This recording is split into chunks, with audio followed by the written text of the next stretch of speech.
Thanks. So good evening, everyone, and thank you for joining us. We are EduCanNation, for those of you who might not know, and our mission is to provide the highest standard of responsible cannabis education. I'm just going to start off with our disclaimers. So by participating in this evening's event, you agree that you're of legal age in your province. You understand that the information offered by EduCanNation and all affiliated parties and speakers is intended for the sole purpose of improving education and knowledge. You agree that none of the information and guidance provided by EduCanNation cannabis educators and all affiliated parties should supersede that of your healthcare providers or the laws and regulations of the Canadian Cannabis Act. This presentation is being recorded and all recorded content remains property of EduCanNation Inc. And now we'll just go over our little code of conduct. So please be respectful, try not to interrupt or overtalk. We'll make space for everyone. You can raise your hand if you'd like to say something. You can do it this way, or you can use your little hand emoji. And you'll be welcome to take the floor. Let's make space for everyone. We're going to avoid hot topics. We're going to stick to tonight's topic, which is the Canadian Cannabis Act review, and we have 2 hours together. You can also use your closed captioning option. You can enable that by going to the bottom of your screen next to the record button, or by selecting captions by clicking the 3 dots at the bottom right corner of your screen. If anyone has any issues, just let us know and we can walk you through it. So to begin with, we want to just introduce ourselves to those that may not know us, to help you understand why we're hosting this event and why we care about what you have to say about the Canadian Cannabis Act. EduCanNation is a nonprofit organization founded by cannabis patients, caregivers, and advocates whose experiences led us to educate ourselves and drove us to become certified cannabis educators. We came together through a need for support and a drive to make things better for others. We're all volunteers who believe strongly in our mission to provide the highest standard of responsible cannabis education across our nation. And as you can see on the screen here, you can access this information on our website or as well. It is the responsibility of all of our members to foster a community of cannabis educators from diverse backgrounds and practices that collaborate to advance cannabis research, knowledge, and policies, to be the primary source of responsible cannabis education in Canada that supports the sharing of current evidence-based, unbiased, and accurate cannabis knowledge to cannabis educators, medical industry, healthcare professionals, licensed producers or license holders, the government, educational institutions, and the general public.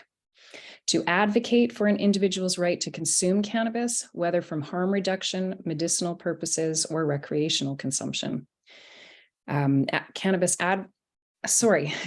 accessibility, including credible guidance on accessing safe, affordable, and effective cannabis products, destigmatization of cannabis consumption, cannabis amnesty to prevent and undo unjust incarceration and policing, inclusion and representation within unbiased cannabis research, policies, and industry. And the main portions of our organization, we have our executive directors, our board of directors, our advisory committee, our members, and our partners. And you can learn more all about them on our website. So tonight we are just going to look at the questions that Health Canada has put forward in their survey in regards to the taking stock of progress, cannabis legalization and regulation in Canada. We'd like to engage you in a healthy conversation in regards to this review, see how it's going to affect you, how it's going to affect us as Canadians, as patients, as recreational consumers. We welcome everyone to join in, ask questions. Like I said, raise your hand or pop your questions or your comments into the chat. Stacey's going to keep an eye on that. And what our hope is that we're going to take notes, and we will include your ideas and your thoughts in our response to Health Canada as well as an organization. We also, what we've done here in the presentation is that you'll see on the screen, each question has been divided up into a separate slide. And we've just put down our basic issues, like our problems, the problems that we see within the Cannabis Act and that we would like to see addressed. And so we'd like to discuss the potential solutions with you, your ideas of how we can solve some of these problems, and other issues that you may see yourselves. I also would like you to take note that this is not the only questionnaire that is available to answer on Health Canada's site. There is also the summary from the engagement with the First Nations, Inuit and Métis people, the Cannabis Act and its impact, along with a separate questionnaire. So we really encourage you, participating in tonight's event is going to allow us to collect more information from you, but you have the opportunity to answer these questionnaires on your own and give your input to Health Canada. We encourage you to do that for both of these questionnaires. And Stacey, maybe if you can just pop the link up for those into the chat, that would be awesome. We will also make our own response to the second questionnaire. But unfortunately, we don't have time to go through everything this evening, so we decided that we would start here. But please, if you have, once you've reviewed the document and done the questionnaire yourself, if you have any input on that, please reach out to us. Stacey can also pop our email address into the chat and send us your thoughts. We would love to hear from you. So these are the main questions. They're all separated into sections. So section 1 is minimizing harm to protect Canadians.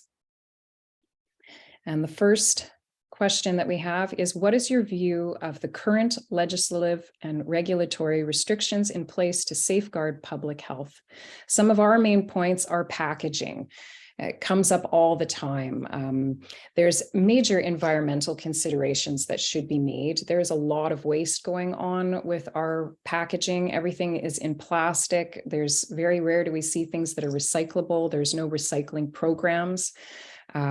We would really like to see Health Canada make a push to care about our environment. We're talking about plant medicine, and it seems to be like the most ungreen industry in Canada right now with the amount of packaging that we're producing.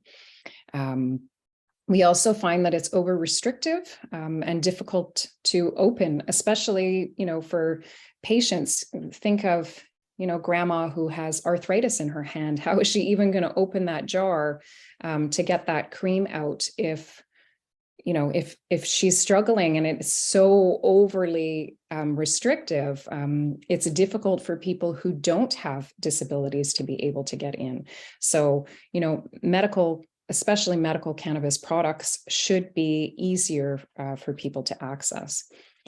We find that labeling is confusing and often difficult to read. The writing on the packages is super, super tiny. And it's just very difficult to understand. We've had a lot of people talk about, well, it says here milligrams per milliliter, and then the dosing information is in milligrams, but you're pulling out your oil in milliliters. It's difficult for people to understand these things. It's not clear. And there doesn't seem to be, there is a standard, a baseline standard, but we're also seeing, it's been mentioned that, Health Canada established that the ratios should be THC to CBD, but we're still seeing producers that are flipping those and doing CBD to THC. So that can be also confusing. One of my biggest issues is the lack of product transparency. So not understanding what exactly is in the products. Why do we not have standardized labeling like we see on food products where, we can understand what type of a product it is. I'd like to see cultivation information. I personally am someone who is sensitive. I don't want to be consuming things that have been grown with all sorts of, pesticides and whatever. I want to know how my product has been grown. I want to know how it's been processed. I want to know if it's an isolate or if it's a distillate or if it's a broad spectrum product. I want to know how it was processed so that I can make that decision as to whether that product is going to suit my needs. I think we need to have standardized classification, again, broad spectrum products, distillate, isolate, so people understand what they're getting. I think that just letting us know the THC and CBD ratios is not enough. Why not let us know what else is in there? If it's a broad spectrum product, then tell us what other cannabinoids are present. Let's see major and minor cannabinoids, major and minor terpenes, or at least something to indicate, are there terpenes present? Are they not present? What are the dominant ones that are present? We see that there are licensed producers out there that are providing this kind of information and are being transparent, but there are others that are not, and they're not required to. They're also not required to tell us where they're sourcing things from. So I like to call licensed producers up and ask them directly, where is this coming from? How is it made? What are the ingredients? All of the ingredients, if you're using MCT oil, does it come from coconut oil or does it come from palm oil? That's important to me as a consumer. I want to know the answers to these questions. And often they can't even tell the answers, the customer service, they don't have the answers to that. They can't tell me what cultivars the oil was made from or where it was sourced from. So that doesn't give me a lot of confidence as a consumer. Does anybody have anything that they'd like to add to this? Jump in, please. These are all bang on. This is exactly what I've got, like you're reading my notes. Yeah, actually, some of them are your notes, right? Okay. Yeah, I don't have anything to add. That's what I've got on my stuff too. Yeah. So is there anything that we're missing here? Did we forget anything? One of the things that I'm seeing is some companies are marking their dosing. Sorry, okay, how do I say this? I got 100 milligram bottle, 100 milligrams per mil of CBD.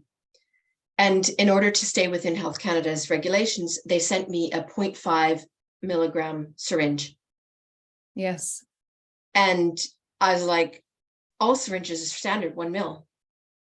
No, all of the THC products now come with a syringe. That I just had a patient bring their product to me today and tell me how the new THC syringes, and this goes for 1-to-1 products as well, like anything that has anything higher than, dominant CBD, comes with a syringe that only goes up to 0.3 ml.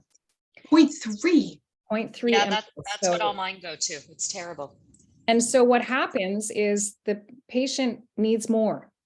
And so, they do a 0.3 and then they do a point, and then for whatever reason, and I've had the same complaint from several people, that they kind of lose track of where they're at. Did they actually get a full 3 in there, or was it a 2 or a 1? And then they take more and then they're overdosing. Why it comes, a patient can measure their own dose. A person can measure their own dose. An adult can understand how many lines are on there. It's over control, I think. And I think it's causing more problems than it is good at this point. It's over restrictive for sure. That's a really good point. Okay, I'm going to move along just for the sake of time to make sure that we're going to cover everything. But if you need to come back to anything, this is really, we want to keep this as open as possible. So the next question is, what controls, if any, would you like to see changed and why? So cannabinoid concentration limits raised to meet medical patients' needs.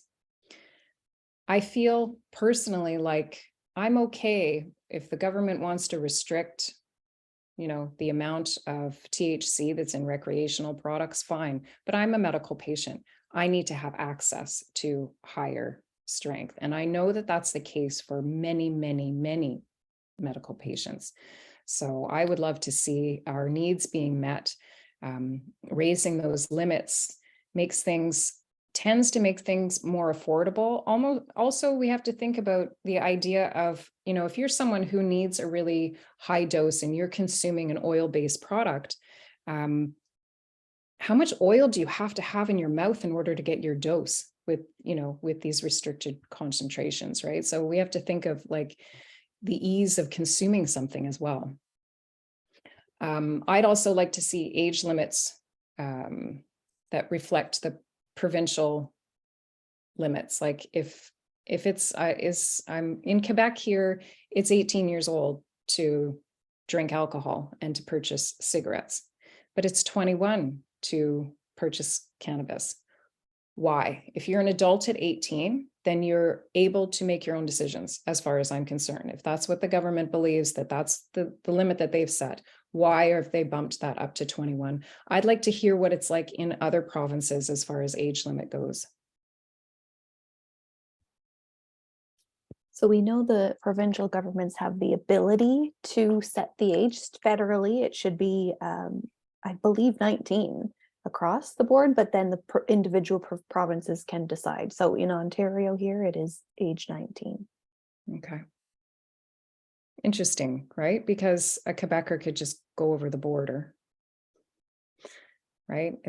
I don't know, it just seems ridiculous to me. It should just match your provincial age if that's what the province has decided. And is there anyone here from, well, Therese, if you're here, then what's it like out west? What's the age limit there? It's 19. Mm-hmm. Okay, I believe we started off at 19. Actually, I believe we might have started off at 18 and then they bumped it up to 21 for whatever reason. I don't know why. We're 18 in Alberta. Okay, 18 and over. Yeah. Okay, so that's interesting. I believe, maybe I'm wrong. I might need to. You're right. No, you're right. It is 18 in Alberta, because that's their legal everything age. They talked about keeping it the same as alcohol, so. Yeah.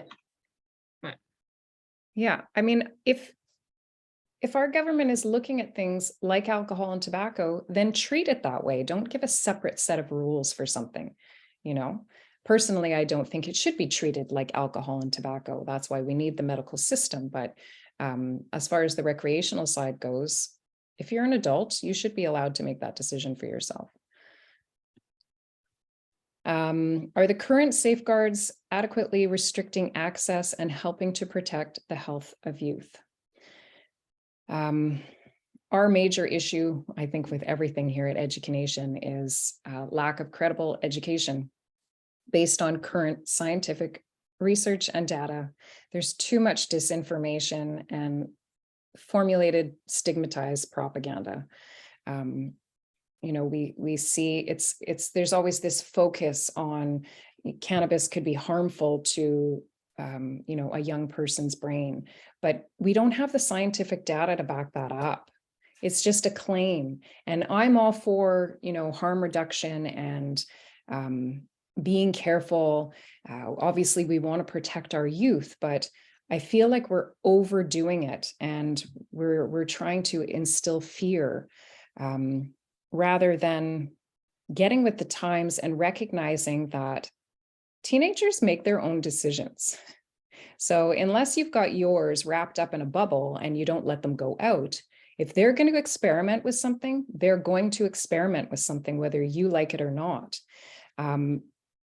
Personally, with my family, with my teenagers, I feel that education is the best way to prevent them from doing harm to themselves. Having open conversations, providing them with information that they can then make an educated decision themselves on their own use. Empower them rather than trying to control them, because historically speaking, none of these campaigns, these drugs are bad, this is drugs, this is your brain on drugs, it doesn't work. People keep doing it. Kids keep experimenting. So how can we teach them how to do that safely? that would be, to me, one of the most important things. And we are just totally missing the mark on it. The other thing that I have experienced personally lately with patients, and I'm hearing this all over, is that it's decreasing access for pediatric patients that are in need. So families are being forced to turn to illicit and legacy markets for guidance and product. Putting families in a position where they have to hide and break the law and, risk losing their child to child services, all of these sort of things, that's not okay. We should, our medical system was developed and is able to support pediatrics. Why are we not allowing that? Why is it okay that we prescribe them things that we know have well-documented side effects that can be very detrimental to the health of their brains and their development and everything else? We're okay with that if it comes from the pharmaceutical side, but we're not okay with allowing practitioners to prescribe to young people who are in need because there might be potential for harm. There's not really any evidence that there's any major harm, at least not harm that is any worse than what we see children being prescribed, through pharmaceuticals. So why is it that we have demonized cannabis, especially if we have this medical system in place? So that's a major issue right now. And there is a lack of qualified, educated practitioners willing to work with pediatrics. So we need training, we need education, we need to start implementing education into our medical system. I know here in Quebec, our prominent McGill University, they spend a half an hour teaching about the endocannabinoid system, a half an hour. That's it in your entire program to become a doctor. Never mind teaching them how to prescribe cannabis and how to teach a patient which licensed provider to choose and how to fill in a Health Canada application form, all of these things. We need more education.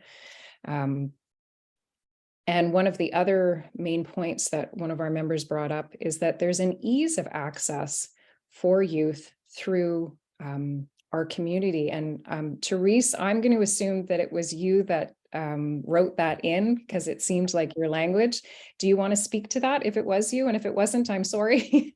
It was me. Yeah. Well, I'm in the West Kootenays in BC, which is heavily a cannabis growing community.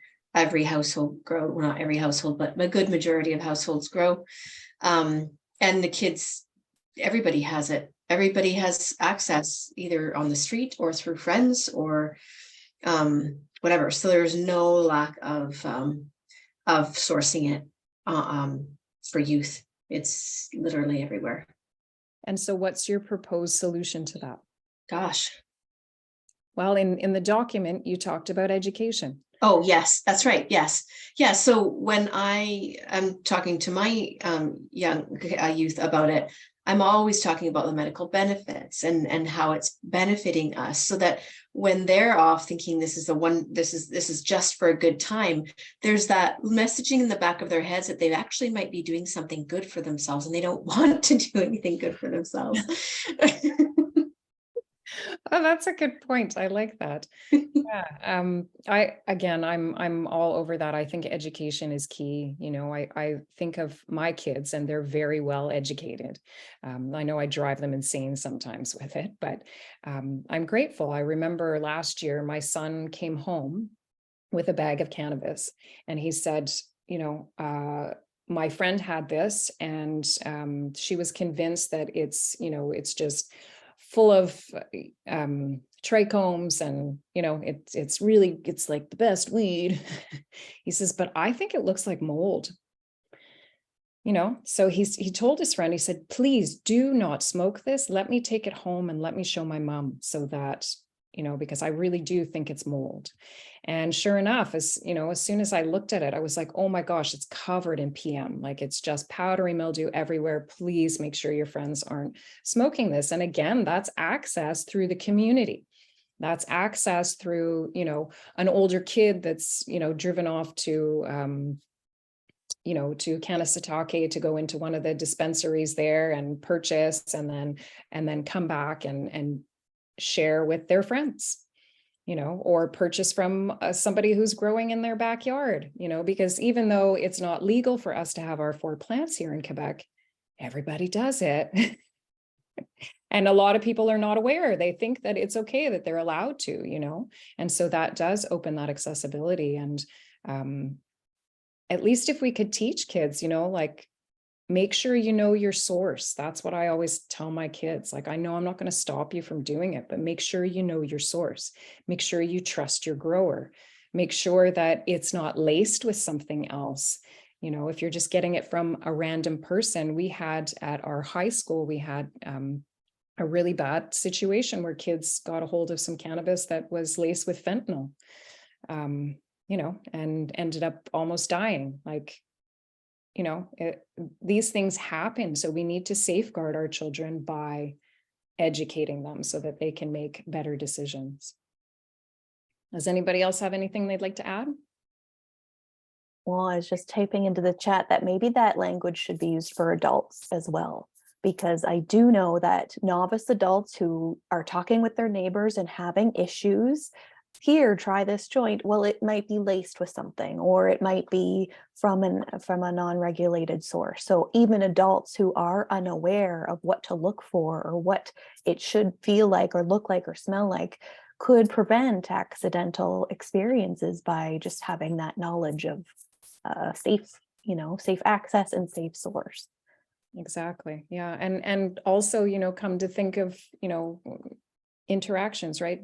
Drug interactions. If we're aware that that's a possibility, you made me think, like, that's what people do nowadays, right? Oh, well, I'm on the CBD, here, you try it, right? And we think that it is very safe. It has a huge, safety margin, but there are still risks, and educating is the only way to avoid those risks. So under the current framework, what presents the greatest risk to youth in accessing and consuming cannabis? Again, lack of credible education based on current scientific research and data, too much disinformation and scare tactics. I don't know what I would love to, does anybody have kids in high school? Because here in the education that we get comes through Mothers Against Drunk Driving. That come into our school, and their message is literally, drugs are bad, don't do it, just don't do it. And that's it. It doesn't go any further than that. It's don't do it. It is going to cause you brain damage. You're going to become a paranoid schizophrenic, and that's that. So just stay away from it. Does anybody have any experience with education coming into schools? No? Oh, that's In the chat, we do have one comment from Michelle saying the Northwest Health Unit does the education there. Okay, and what does that look like? Local health units. And Michelle, if you want to unmute yourself and let us know, yeah, please. Sure. Yeah. The education that comes in through the school comes from the Northwest Health Units, and it's usually harm reduction. So it's usually about the risks and why not to use it. And do you feel that it's fair what they're saying, or is it exaggerated?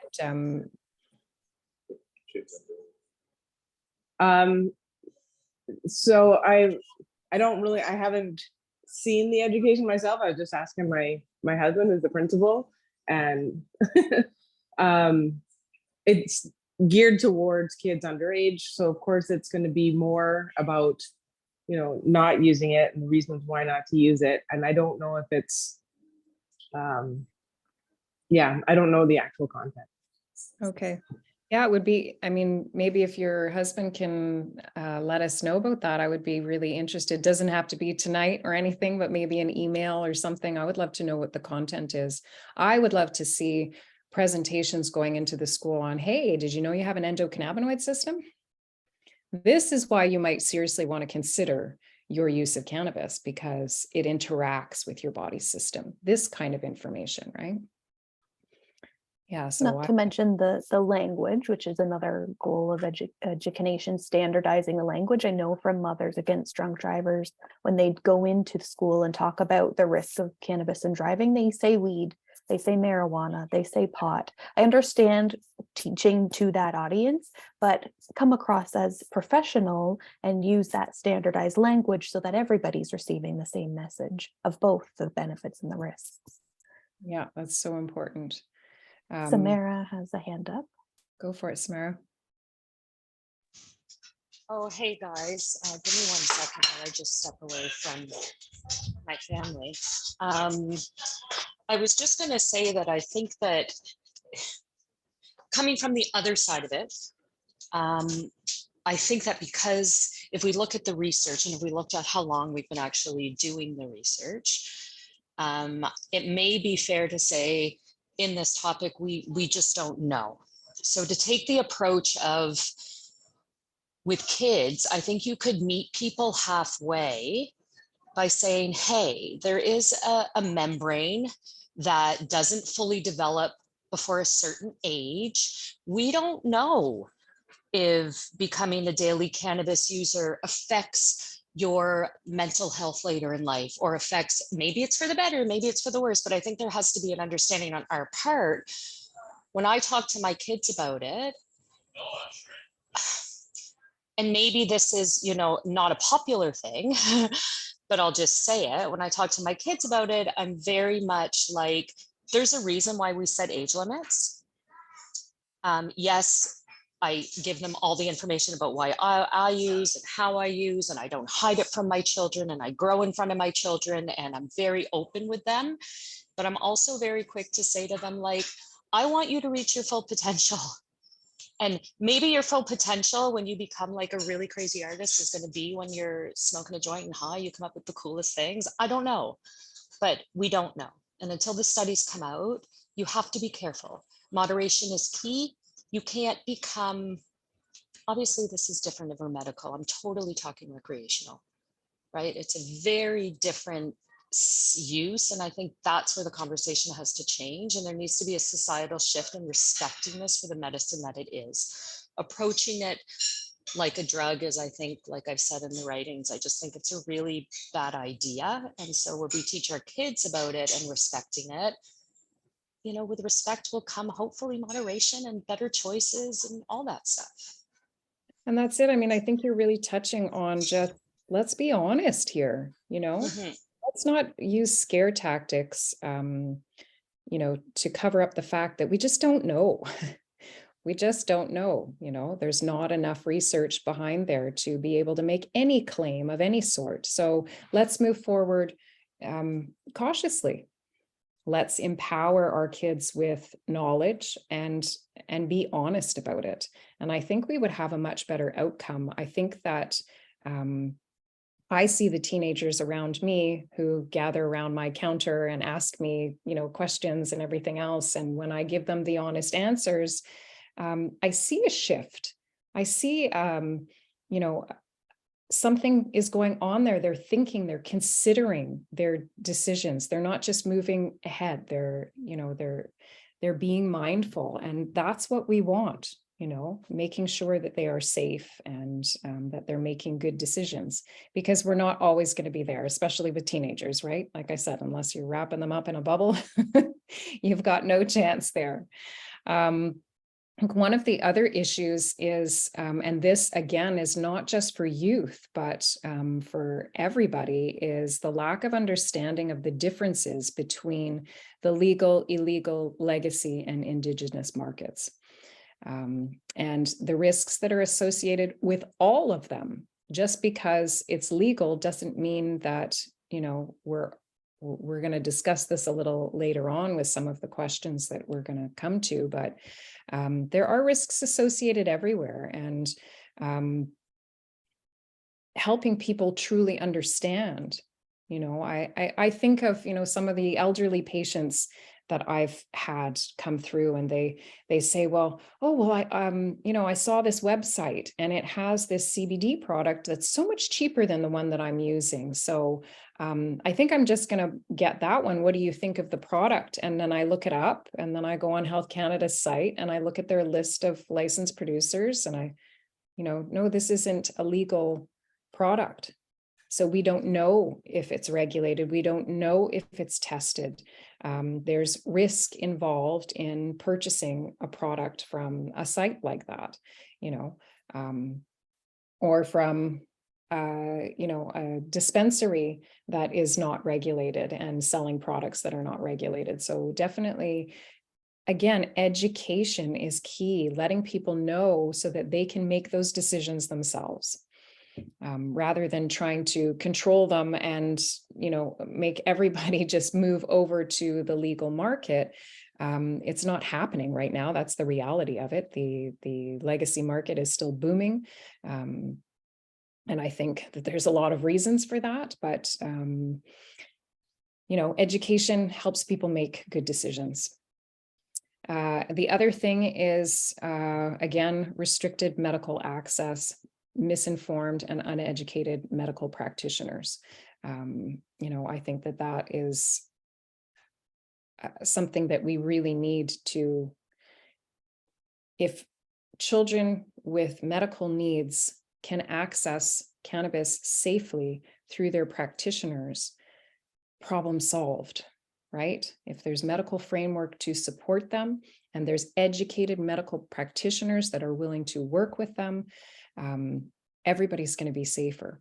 But we're not moving towards that. We are not educating our healthcare providers. It's their choice to educate themselves or not. It's not included in any curriculum, and they're misinformed too, because if you look at, you go on to the section on Health Canada's site that, is information for medical providers. It's all the same scare tactic language that we see everywhere else, rather than saying, we don't know the effects on, the developing brain. It's can be harmful to, there's no transparency. There's no, I don't know. I feel like it's not honest information that's being put out there. Anybody else with thoughts?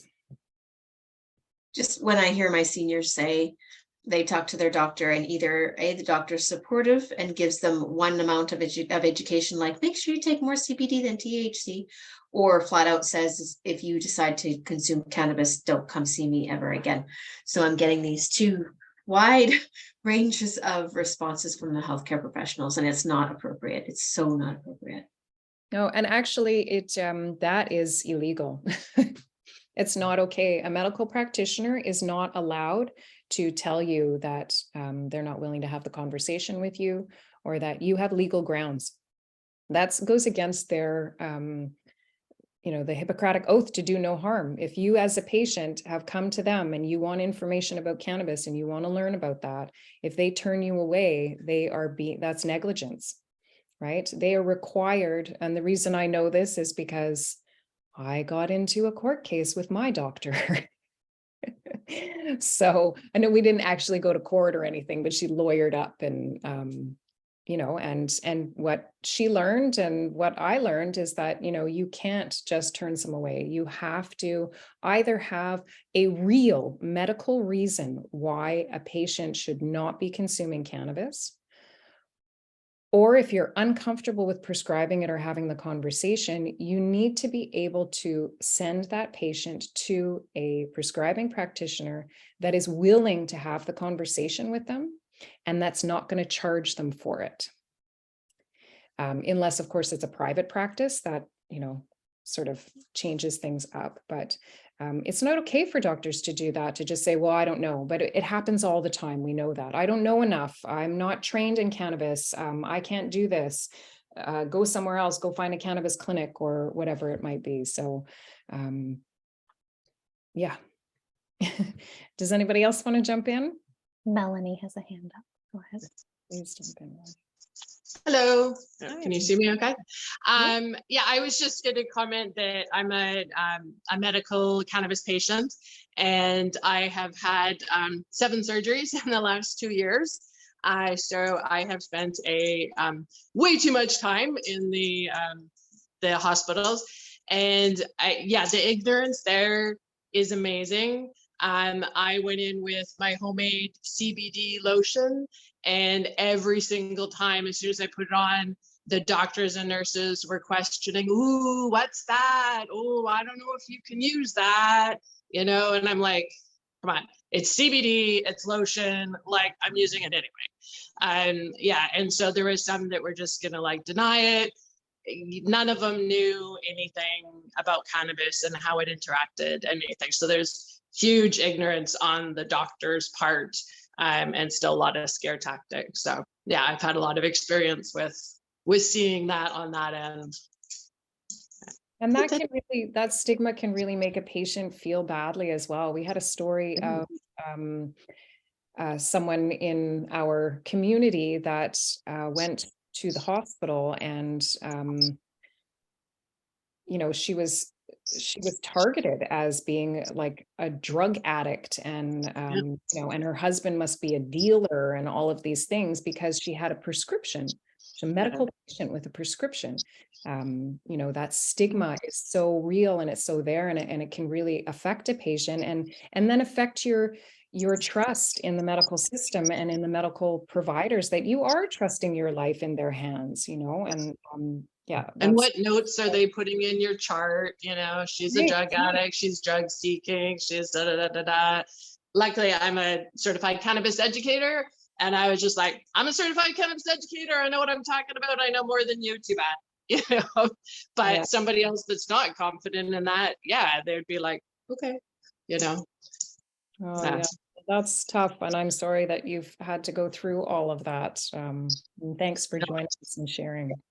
And cannabis is my go-to pain medicine that I will not give up. I don't care what else they want to prescribe me.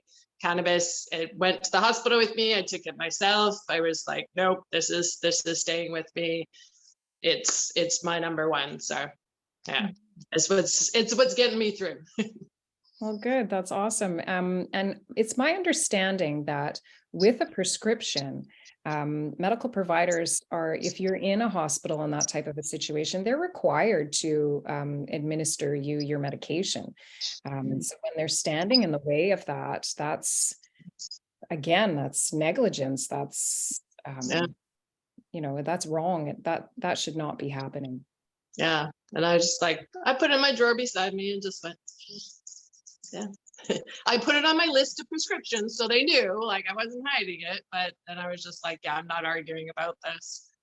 And we shouldn't feel like we have to hide it, especially if it's our medicine, you know? Yeah. You want it, people can shout at the top of their lungs that they're addicted to opioids, and that's okay, but it's not okay to be consuming cannabis, right? That's why, here's my antidepressant, here's my cannabis, too bad, you know? Great. Well, thanks so much for sharing that. You're welcome. So next we're on to section 2, which is education and awareness to support informed choices. Well, this is what we believe in. This is what we are passionate about. And as the conversation has gone so far, it seems like we are not getting there. So we'll jump on to the first question, which is, to what extent have public education efforts delivered the appropriate messages and reached the appropriate audiences, including youth and young adults? The information is incomplete. It's focused on warnings and harm potential rather than also including potential benefits. We never see that. We don't talk about the potential, or if we do, it's very minimal. There's a misrepresentation and exaggeration of the potential harms as well. As you know, as noted, I loved Samara's language around, we just don't know. These are things we don't know. And why is it not okay for us to say that? And there is a lack of credible education and programming, especially in the youth and senior populations, for sure.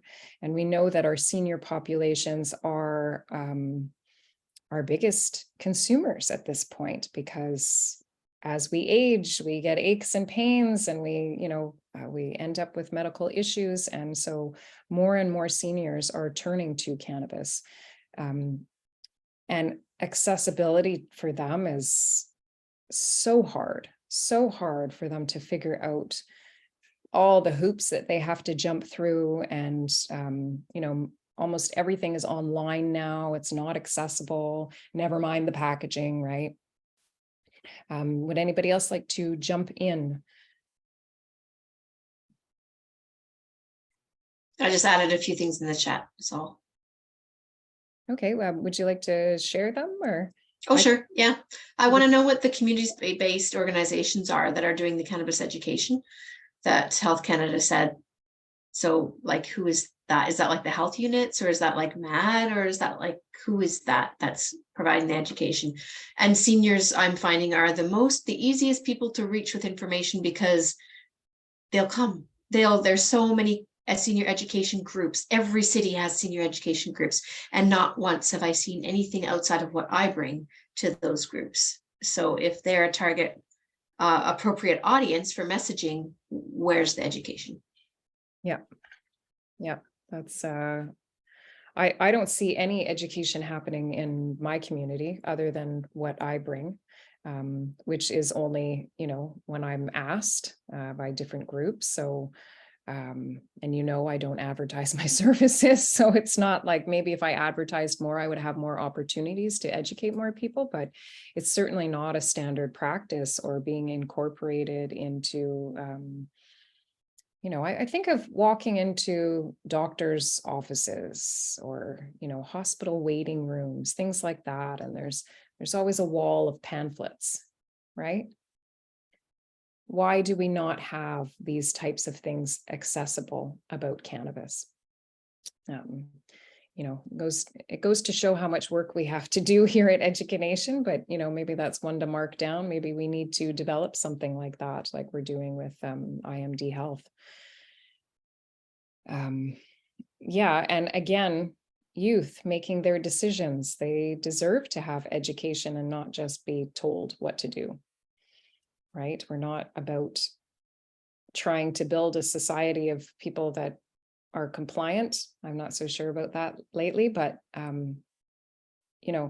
empower people with knowledge so that they can make informed decisions. I think that's also another thing that's important is, and their question is very focused on youth and young adults, and which we sort of bring the senior population into the discussion. It's the same messaging, right? It's not like it's a different education program for the seniors home, the long-term care homes and the high schools and the universities. Like, the information is medical, scientific information. And I think I just keep coming back to that's where they need to start. It's, it needs to come off that old fashioned, remember the old fashioned Bristol board that used to have all the little drug samples on it and all the things they could do wrong with you. And cannabis was, they used to have little baggies. That's what we used to get for presentations from police officers. It just has to go way back. And I don't know how you bring their focus off of this idea that we have to warn our youth. Well, it seems to be their whole focus. But that's it. It's the language, right? Of why warn them? How about just educate them, empower them? It's a shift in the way, in our perspective. And yes, it is absolutely always the same information. And I've learned that through years of educating. And, I can remember the first time that I presented to, a group of doctors and feeling like, oh my gosh, I'm so, out of my comfort zone, and who the heck am I to be, talking to these doctors? They know so much more than I do. And to recognize that, no, actually they don't. They need that basic information. So we present it differently. It's the same information, but if you present it differently so that your audience is going to really get it, right? So the way you present to a seniors group as opposed to the way that you present to a group of teenagers is likely going to be different. Maybe the visual aids you're going to use are going to be different, or the language that you use might be slightly different, but the information is the same, and everybody deserves to have access to that information so they can make informed decisions. So what additional measures or areas of focus could be considered to continue to close the gap between perception of risks and harms and scientific evidence? Stacey, I'd love you to jump in here, because I love how you have been able to look at the language and that word perception of risk. Yeah, you might need to guide me on reminding me what I said there, but that's what kept jumping out at me isn't it interesting that in this long document that we're supposed to read in order to provide our responses on the questionnaire, that they're being very careful with the language. And I think we've seen that ever since the regulations came out. We're, as educators and coaches, taught to say may help with this and could go there. So we're always being careful with language. But in this particular document, the government talks a lot about how can we influence the perception of risk. So already there you're telling me that your focus is on the risk and how people would perceive the risk.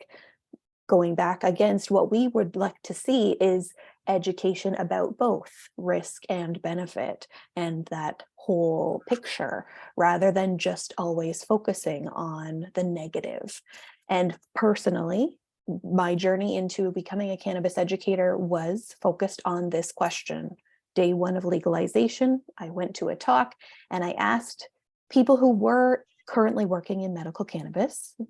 Recreational has literally just started, and I said, this is all great about all the risks that the government is going to be putting out, but how does someone like me, the lay person, get information about the therapeutic benefits of cannabis? And forever the answer has been, we don't know what that's going to look like. So it's just very interesting that the language is being very cautious about leaning towards that other side of the spectrum. And very clearly, they're wording it in such a way and focusing more on the negative, that risk and harm, for sure. Well, just using that word perception, right? It's perceived risk. It doesn't matter. It doesn't necessarily mean that it's actual risk, right? Why can't we just stick to the facts and educate what we know about and educate what we don't know about? Let people know there is, still this a lot of research to be done, but you know what, we do have a lot of research that has been done also. And why are we trying to push a perception of risk? Why don't we just talk about the actual risks and the actual benefits and let people make those decisions themselves? I think, one of the other things is just, what about the benefits of accessing cannabis through the medical program? Right? That's been in place for a lot longer than recreational legalization has been. And we know that it seems that it's always been the plan to get rid of the medical system, wipe your hands clean once recreational legalization goes through. And we see that language in this document. We see that language just in the questions that they're asking. But again, education. If people knew that it existed, it might be more popular than it is. And it's not that it's unpopular right now. I think one of the other major issues is the outdated research references. There's like one little mention of childhood epilepsy, drug-resistant epilepsy. And it's a study that's from like 2005 or something. There's a lot more research out there. There has been massive amounts of research done just in the last couple of years, just since legalization, right? Why is Health Canada referencing stuff that is that old? Like, get up to date. There should be, a committee of people that are constantly updating Health Canada's site, especially for the medical practitioners. If that's supposed to be your go-to for your guidance, it should be as up to date as possible. It should be updated every 6 months at least. Why is everything so outdated? Why is it okay for our government just to like, well, here we have this and that's good enough, and now we can walk away from it. There's no accountability there. And the other things is that self-referencing. As I started to go through the main document that goes along with this questionnaire, I noticed that one of the things that I like to do when I read something, any kind of an article, any kind of scientific paper or a research document, I'd never read the document first. I would scroll to the bottom and look at all of the references first, because that tells me, where they're getting their information from. Are they using valid sources? Should I trust what they're saying? And I often will follow those through and read those first and make sure that I know where they got their information and who paid for this study. And all of these things are important to know if the science that's being cited is actually good science, because there is good and bad science out there, right? And one of the first things that I noticed is there was, this statement of the harm on the young brain, on the developing brain. And so I linked out to their reference, which brought me over to a government-funded site. And their reference, and they just repeat the same sentence that, there's this risk to, or potential harm. And their reference is Health Canada's site. So it's just like, well, she said it's okay, so I'm telling you that's the truth, and you can believe me because she said it, and she's doing exactly the same thing. Well, she said it, so it's okay, so that's the truth then. That's not okay. Like, get with it. Provide us with some actual, scientific data and research that is good scientific data and research, and be honest about it. If you can't tell if it's going to cause harm or not, just say, here's the research and we don't know. And self-referencing like that doesn't give anybody faith or trust. It's like this mistrust in our government. I think I've never met a person yet that says, I trust our government 100%, right? And this just perpetuates that. So I would like to see things get updated and good science being used and no more self-referencing. And again, we'll say it again, lack of credible public educational programming. Say it a million times. Does anybody else have anything to add? Shauna, I noticed a lot in the language, again, of that document, that they're requesting that with your questionnaire, you feel free to provide references and evidence and scientific, data to go along with your point. So that in mind, and then this idea of very slow changes in government, always have been using the same language, not changing the education that's going out to the world. Do you foresee that if, now the public brings these sources of evidence to the review, I think you've spoken about the lack of verbiage around what the review leads to, but do you see that potential evidence changing language, moving things forward, them actually, diving into that to improve the system at all? In other words, do I think that they're going to listen to us? Even if we bring up-to-date evidence. Yeah. Don't know. I have to say, and Kadisha made a comment as well about she noticed that there was a change in the language, and she's working on reviewing the Indigenous portion of this, and I noticed too a little bit of a change in language, and I thought some of those things, like words like harm reduction, and I don't know, I can't think of anything else right now, but I did notice a few things that, and I thought they must have read our last review because that's our language. That's the good language that we want to see coming out. So I think that there's potential there. Unfortunately, I do still believe that we need to scream at the top of our lungs, but and will likely only be heard as a whisper.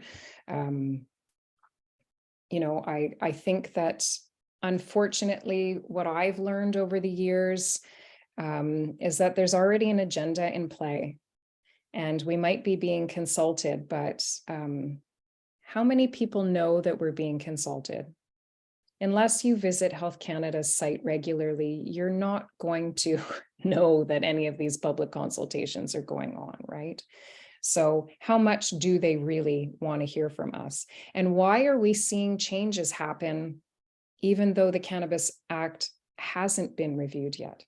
Why are there already changes? Why am I, you know, this last month of working with this child, a teenager with epilepsy, why suddenly every single prescribing practitioner that I've ever worked with that has prescribed for pediatrics all told me the same thing? We're not prescribing for underage, you know, we're not prescribing to minors anymore. Why is that happening? Like, if the rules and the regulations haven't changed, why are practitioners stepping back? Why is there, you know, where is that coming from? It's coming from Health Canada, and they're instilling fear in them. You know, so it's becoming too difficult for them to do that. They feel like, you know, Health Canada is breathing down the back of their necks and requiring them to, you know, answer a million questions and whatever. And it's just too much trouble for them. So they're backing off. They're saying, okay, I can't handle this anymore.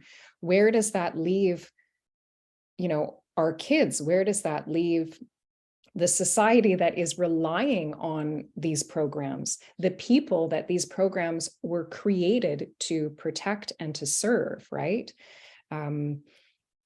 Yeah, so I don't know. I don't have a whole lot of faith.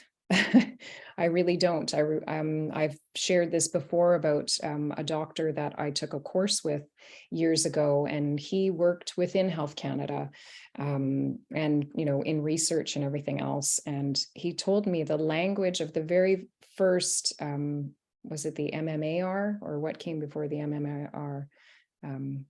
Anyway, or the MMR, or whatever it was, that the language in there was really written so that they knew recreational legalization was going to come, and that the plan was, okay, we'll say it's medically legal for now, we'll get our act together, and then eventually we'll just abolish the system because we'll make more money on recreational cannabis, and we can treat it like alcohol and like tobacco, and then we have no more liability. I found that horrible to hear that those years ago, and I'm saddened to say that I feel like we are really moving towards that. So how much of an impact can we have on our government? I don't know, but I do definitely think it's worth trying. You know, like I say, scream at the top of your lungs, and hopefully we'll get heard a little bit.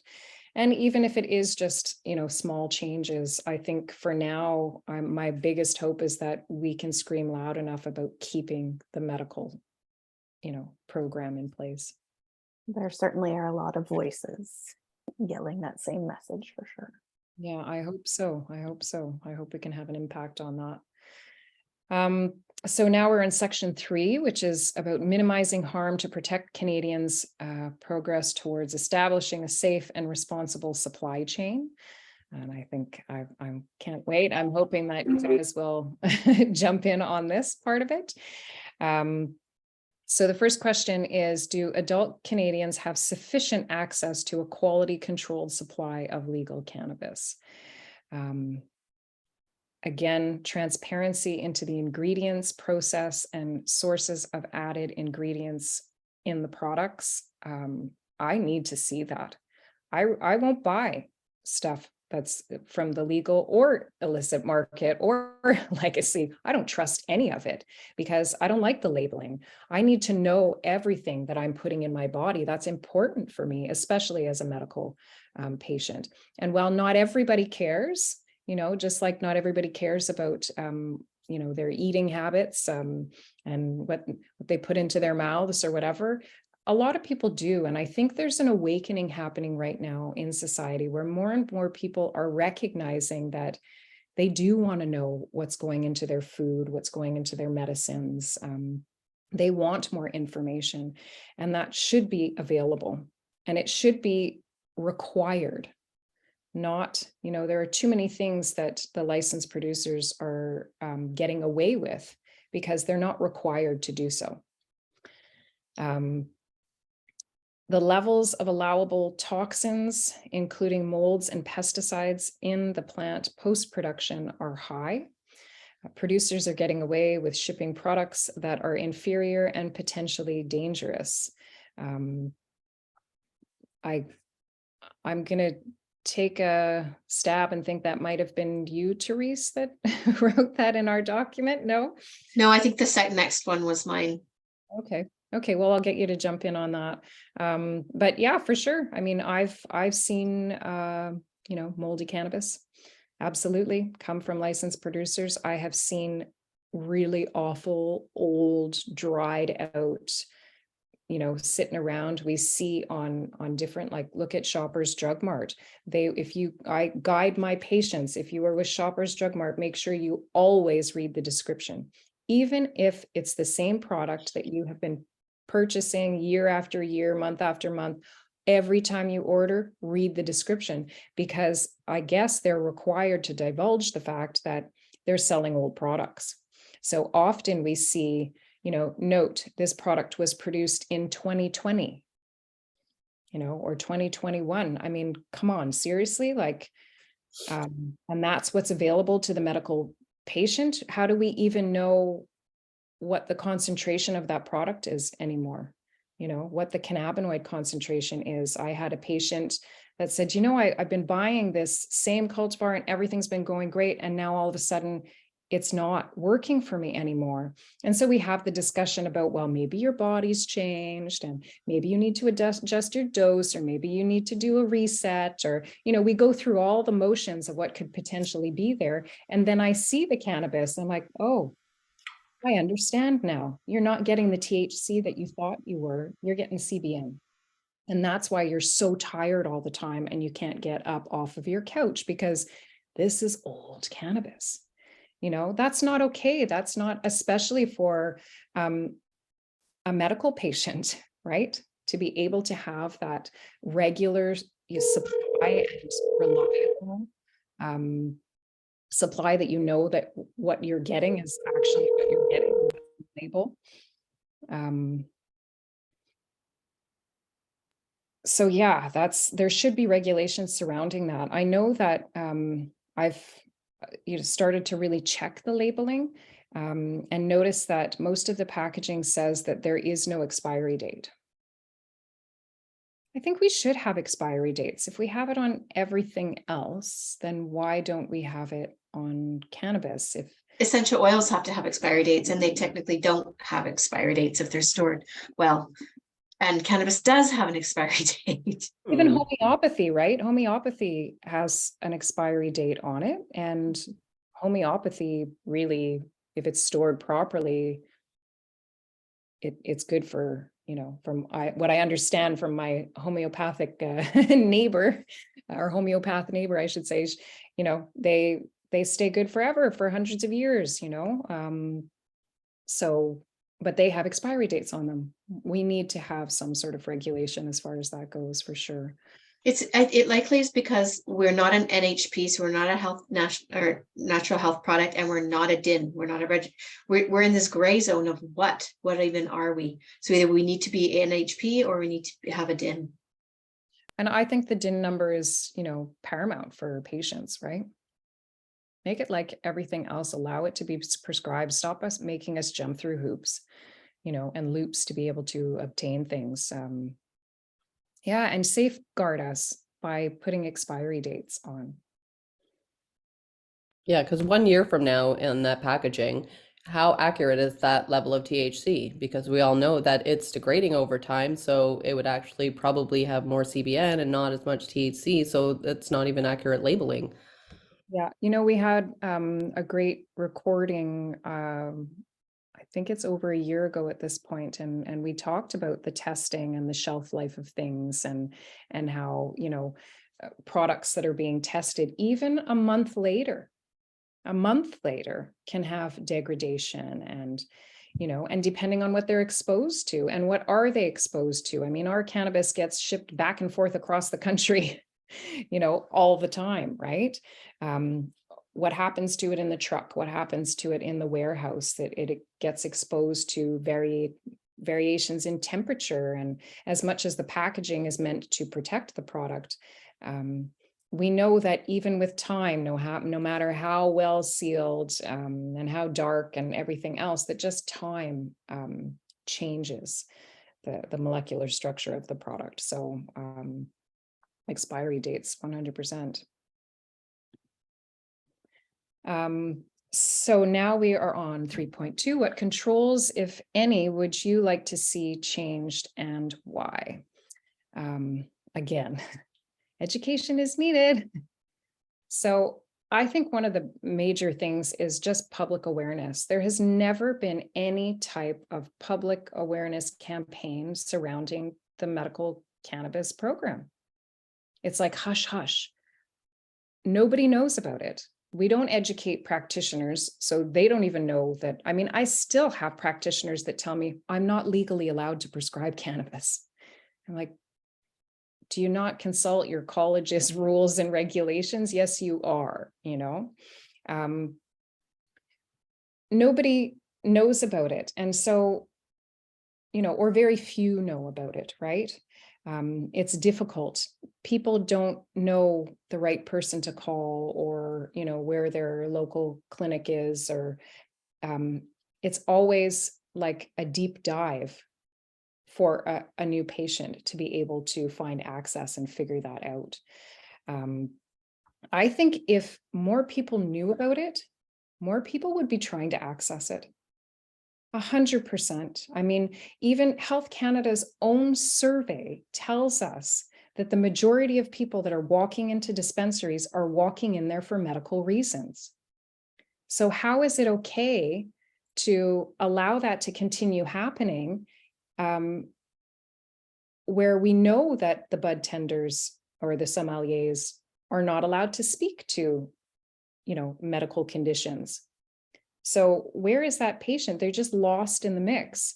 Are they going to be able to use cannabis successfully? Not likely, you know, not without that education. That's a huge piece that they need to be able to succeed.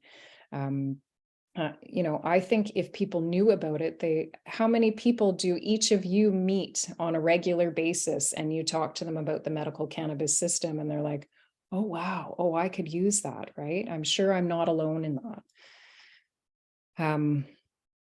You know, and letting them know where they can find appropriate guidance and care. That's so important. So the other issue is ease of public access to information. Again, who goes on Health Canada's site to read their outdated information? I've met a couple of patients who said, oh, you told me about Health Canada's site. So I went on and I read it, and it says this and it says that. And then I asked my pharmacist, and my pharmacist said this and they said that. And then you're like, okay, well, here's the real story. Here's some information, you know, here's some research that you can look at so that you can make a good decision. I think the Health Canada website is created so that it's irritating to read, like their text size, their background color. So my MLA took the survey. She's a huge cannabis advocate. She's hoping to get the cannabis portfolio here in BC. She took the survey and copied and pasted it into another document and just had each category, and I could read it. It was like, oh my goodness. So it's the format that they're using is not legible to not legible for me. Well, and that's like any government site, right? And it doesn't matter whether you're looking up cannabis or you're looking to try to figure out what your, you know, your local bylaws are. these things are always like, you have to dive down deep rabbit holes to try to find the information you're looking for. And when you call someone to ask them, they say, go to our website. That's a really good point. I like that. So again, it needs to be easy to access for people to gain that information. And that it should be about the product contents, the potential effects, both beneficial and harmful. And again, ease of public access to information about the producers and their production practices. That is something that is so difficult to find out. And why is it that the people that are making our medicine or, our recreational products are not required to divulge certain information? I know there's, these trade secrets, but not at the expense of people's health and well-being. Again, anyone just jump in anytime. I'm going to keep moving as I'm keeping my eye on the clock here. So what alternative measures, if any, could the government consider to better meet the needs of racialized, underrepresented, or Indigenous communities with the licensing program? I think this is a great point that a few of our members wrote into our document about reparations and compensations need to be made to those that are still sitting in jail over a possession charge. These unjust incarcerations that are, we talk about it, but nobody's really doing anything about it. Outside organizations are, but our government doesn't seem to be moving too quickly on any of that. And again, credible education programming and training within racialized, underrepresented, and Indigenous communities should be developed and implemented so that these communities may in turn create and run their own education programs and services. It was Samara, I was talking with her yesterday, was it yesterday, Samara? Anyway, it doesn't matter. But she brought light to this,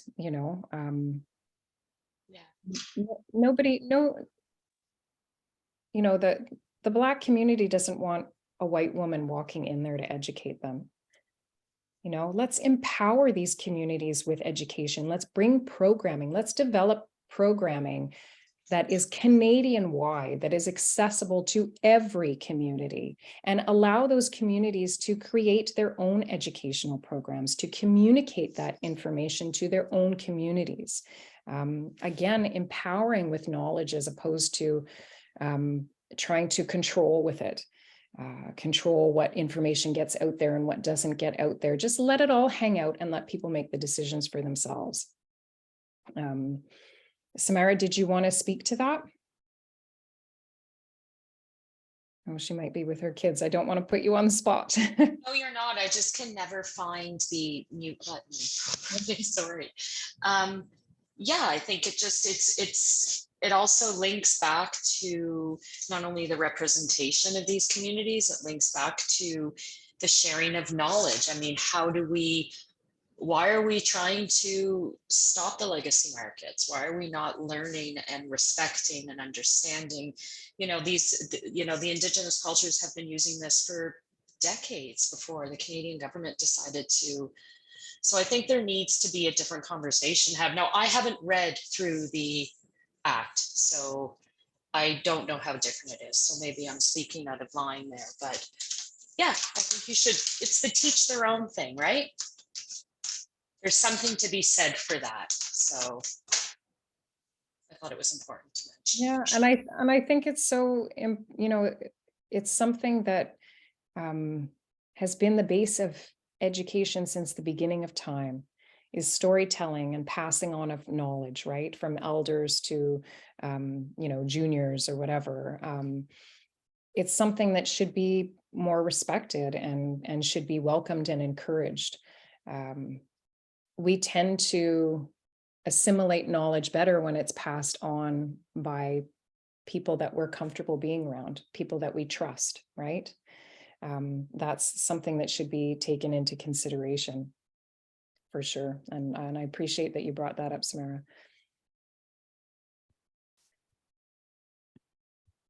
So the next question is, to what extent have the current restrictions on home cultivation of 4 plants or less supported the safe and responsible production of cannabis?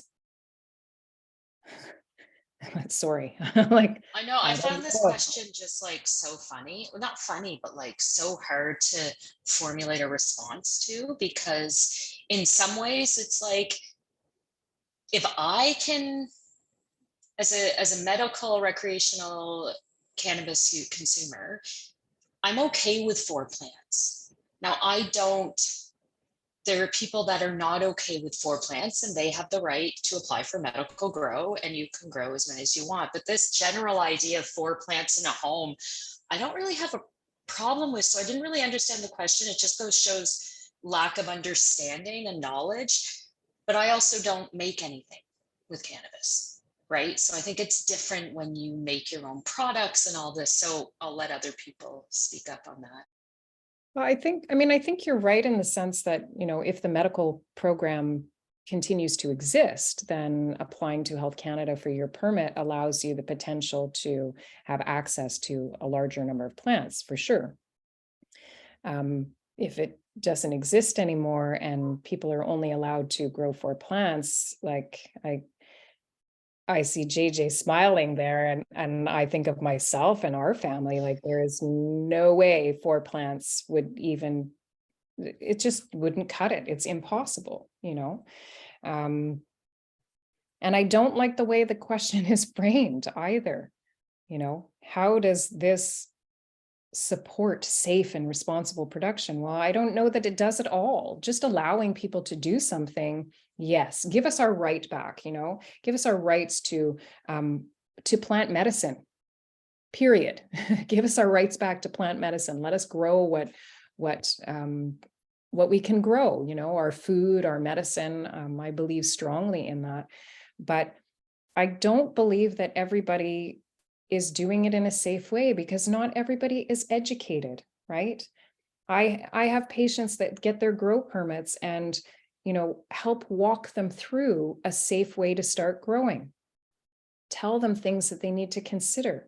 I just had a friend come by who has a place over in Ontario that they're able to grow 4 plants at. And he was so excited to give me this really nice big top cola off of one of his plants. And I pulled it out and I smelt it and I went, oh, and then I looked and I was like, oh, I'm really sorry, honey, but this is full of mold. Like it was just solid bud rot, to like really plainly easy to see, from the naked eye. And he was like, he was devastated. And he's like, oh my gosh, so I've been smoking moldy weed. Like, well, it kind of seems that way, right? Having education that's accessible to help people do this safely is what would work, not just allowing people to do something, right? Like, it's like saying, okay, everybody get their license. Everybody can drive a car now. We teach people how to drive safely, right? We should be teaching safe gardening practices, safe growing practices, safe indoor growing practices. People often, here in the Laurentians, everybody's uncle grows cannabis, and there are many, many houses that get turned into these grow ops. And a lot of the times the houses need to be like completely gutted afterwards because they're full of mold, because the person that was growing didn't know what they were doing and there wasn't proper ventilation. There's so many things to consider depending on your growing environment. To me, that would be the responsible way to go about this, is to make sure that there's some type of programming available that people can learn from, at least some type of information available on Health Canada's site or, one of their partnered with organizations. Also, there's an issue with access to plant material. And I think that as far as I understand, and from the last review, the language clearly indicated that as a medical patient, if you can't access the cultivar that you need, it's okay for you to get it from an illegal market. You're not going to go to jail. Nobody's going to, because it's not available to you otherwise. Is that the same thing for the recreational market or the rest of Canadians that are allowed to have their 4 plants? We definitely need better access to plant material, to genetics, especially for medical patients. People need to have access to these things so that they can feel safe and not at risk by having to go to the illicit market. And I believe that more consideration needs to go into the realities of growing. And Therese mentioned that as well.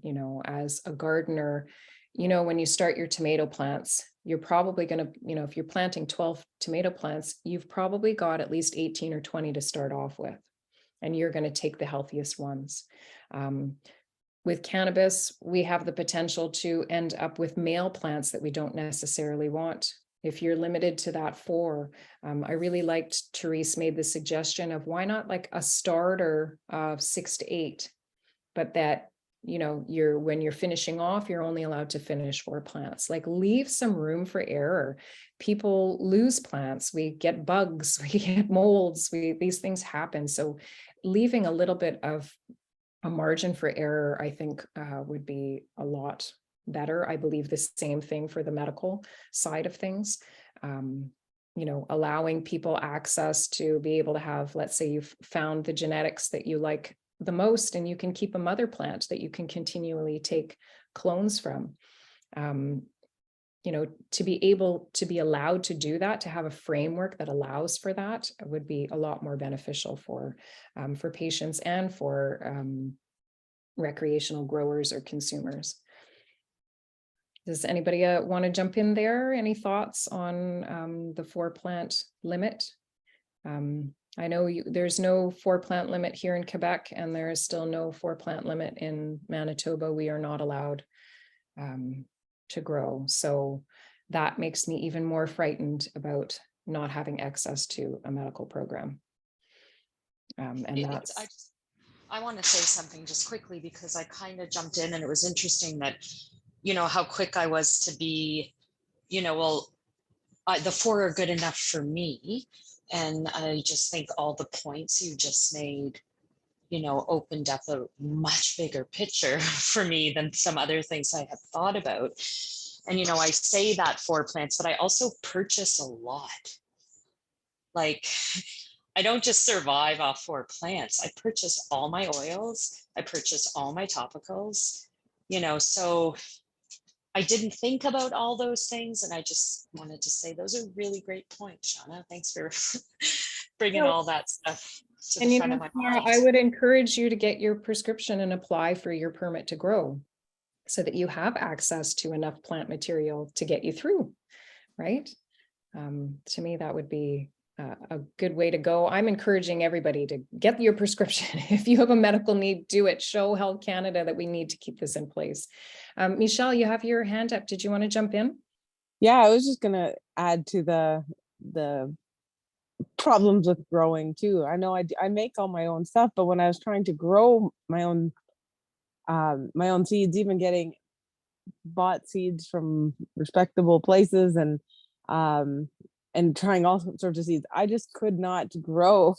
And when I did finally get something, it was a male plant, but I would never try to grow more than 4 seeds. And it was just frustrating to like have to start again. And then, so yeah, those are all really great points. Yeah, and just to have access to education if you're having, like some troubleshooting. How come this is happening to me? How come I can't grow these plants? What am I doing wrong? What are some steps that I can take to be able to, grow more productive plants? For me, my growing experience started for my son, and it was just so important to me that I know what is in that plant, that medicine that I'm going to be giving him, and, to be able to grow organically and still, and be able to produce something where, and most of the growers that I know are, guys that are just doing it to, illegally make a buck, and they don't care. So the advice that I'm getting from them is not suitable. I think, programming on growing should, especially for medical patients, like if you've applied to Health Canada to grow your own supply, your permit should come with some guidance on how to do that safely. For sure. Like it makes me think of the same thing of what Therese was saying about a doctor prescribing to a patient and saying, well, just make sure there's more CBD than THC. Like, what kind of guidance is that? How about what dose do we start with? What product? What, how do you take it? Should I smoke it? Should I, there's so much information that's lacking there. So we'll move on to protecting public safety. And the first question is, what are your general impressions of legal retailers' progress to date in capturing the legal market? Please explain. I loved this point that was in our document from our board. We all just put our thoughts into this document together. Advertising and promotional materials are only representing a historic understanding of cannabis. New language needs to be adopted. And I agree so wholeheartedly of why are all our labels indica or sativa or hybrid, Can we not classify things a little deeper? We have a much better understanding of the plant and, the effects on the human body. I think we can do better than that, better than this old school. And it's not even good language, right? We know that, the indica, the sativa is actually the true indica and the other way around. And there's still, debate over that subject. Why are we using that outdated language? Cannabis is being treated as a recreational substance equal to alcohol and tobacco and not being recognized for its medicinal properties. And again, we've heard that echoed throughout the night of educate from a place of this is a medicine, give the plant the respect that it deserves, and other people will too. They will learn from that. And if you respect something, and you treat it with respect, you treat a substance with respect, you're more likely going to have a safe experience with it. The medical patient has been left out of the equation. This is our biggest thing, right? Recreational legalization has made barriers worse for medical patients, especially in regards to accessing credible education and guidance. So, doctors just saying, oh, you don't need a prescription, just go to your local SQDC or your local, whatever they're called in your province, go to your local dispensary and ask the bud tender. But the bud tender's hands are tied. They're not allowed. They've got to keep their mouths shut. And unfortunately, and maybe fortunately in some circumstances, I know that we know some bud tenders that are really knowledgeable and do offer good advice, even though they're not supposed to. But you've got both sides of it. You've got people who are uneducated, who are not supposed to speak to things, who do anyway. And then people have bad experiences. I love the idea of ensuring that there is a certified cannabis educator on staff so that they can answer those questions. Shift the liability, right? Instead of saying, well, nobody wants to be liable. I do. I'm okay with that. I'm okay with it. I will take responsibility as a cannabis educator. Why not give that power over? Why not recognize cannabis educators as being necessary? We are driving the bus here. We are helping people on the ground. Switch things up, change the language, give us, allow us to be able to speak to these things. And I think that that's going to be more effective at reducing harm than just telling everybody to be quiet all the time.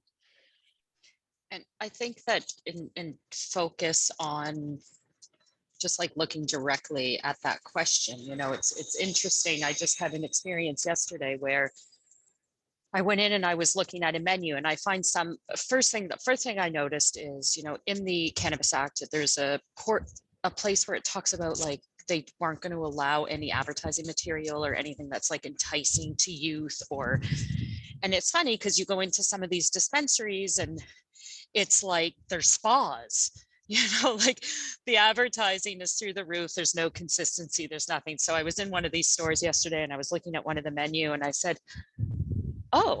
why are you labeling this product an indica? And he's like, well, because it is. I said, oh, but you've actually given the terpene profile here. And, I look at the majority of these terpenes are not what we typically find in indicas. He's like, no, it's about the region it comes from. I'm like, oh, and I just stopped because I didn't have time, nothing. But in my mind, I'm like, everyone is so trained to like indica is couch lock, sativa gives you motivation. And I'm telling you that indica would have had me like flying through my house. So it's just it's so much mix up. So much misinformation, outdated information. Yeah, and I can understand, a minor's not supposed to walk into a dispensary, period. So if the advertising within there, if it looks like a spa and it's very enticing and everything, that's okay, because you're not supposed to have a minor in that place. But if it's like we're just trying to completely stop the conversation with youth as opposed to addressing it.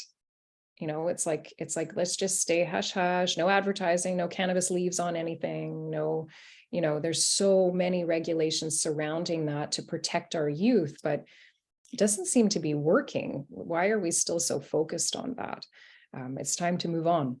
It's time to do better, to change our language and to remove those barriers for medical patients. It's not okay to just brush someone off like that.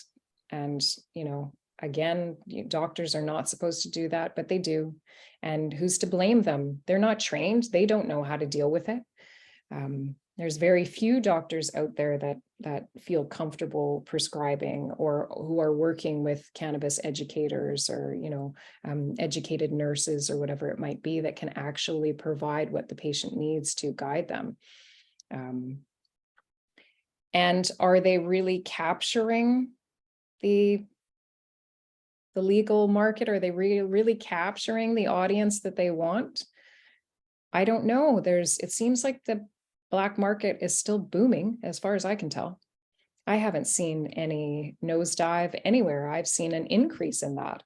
So, no, it's not effective. Whatever you're doing is not effective because these other markets still exist. People are still going there. And a lot of people are going there because, they trust more what they're getting from the legacy market.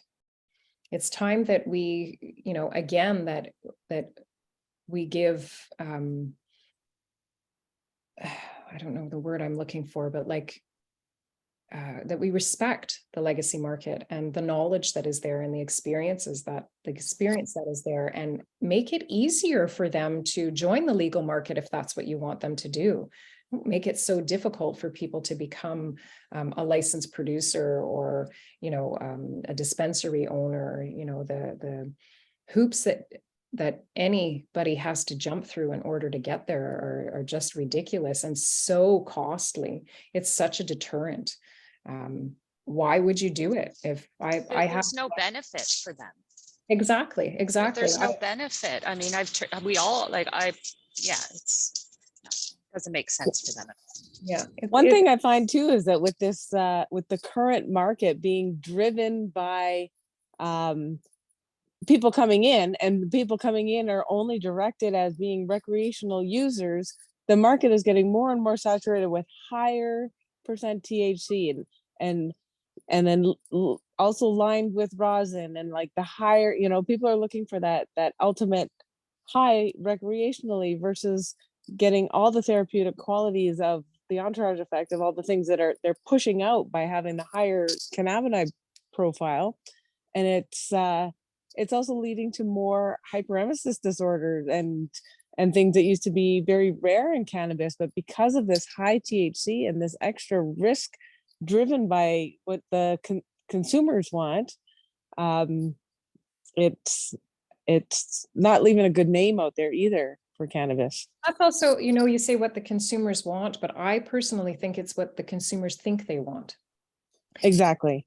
It's been driven by, it's been happening for years and years, that THC percentages have been going up just in cultivation, right?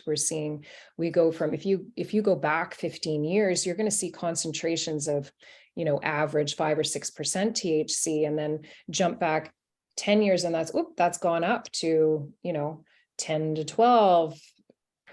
And, we're seeing averages of, 25 to 30% THC in products. And when we go over to the legacy market and some of the, the black market, the illicit market, we're seeing even higher concentrations than that.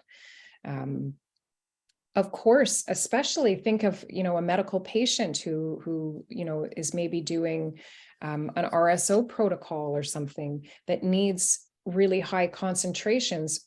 Where are they going to go? They can't afford to go through our legal market in order to get those concentrations. It's just not feasible. They're going to go where they can get what they need. I don't see that we've put a framework together that supports itself. If we were educating and people understood how their bodies were reacting to these products, they could make more informed decisions, and they could understand things like, I talk with my son who's been consuming cannabis for his epilepsy since he's 9, and now he's 17, and his consumption methods have changed over the years in his teenage years. And we have these debates over, the percentage of THC and things. And, the proof, what I say to him is the proof is in the pudding, right? Here you go. Go and, do a bong rip of this cultivar here and tell me how you feel. And then tomorrow you can do a bong rip of this cultivar over here and show him the comparison. I grew a hash plant last year that was only 12% THC with 4% CBD. And he got much higher or more of a buzz off of that than he did off of what had tested out at an over 20% THC.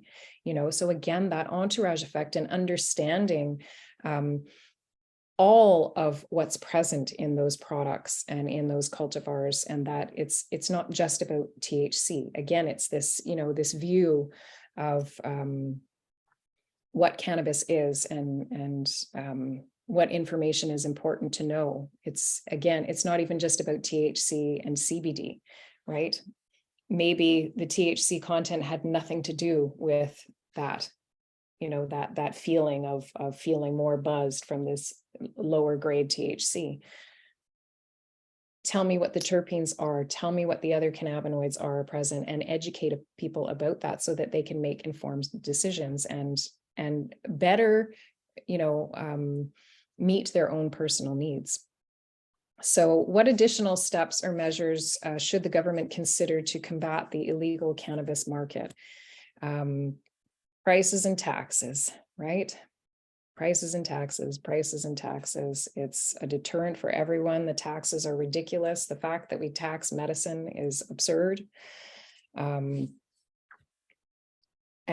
it leads people to go to the illegal market. Product concentrations for sure, especially THC concentrations. Having a limit of 10 milligrams in THC products, edibles, and things like that is not necessarily helping people meet their needs. Though I do understand, and I think personally, I'm kind of okay with THC limits on recreational if we maintain that medical market and we make sure that there are medical products available that are higher concentrations for those people that need them. But that's just my personal view on things.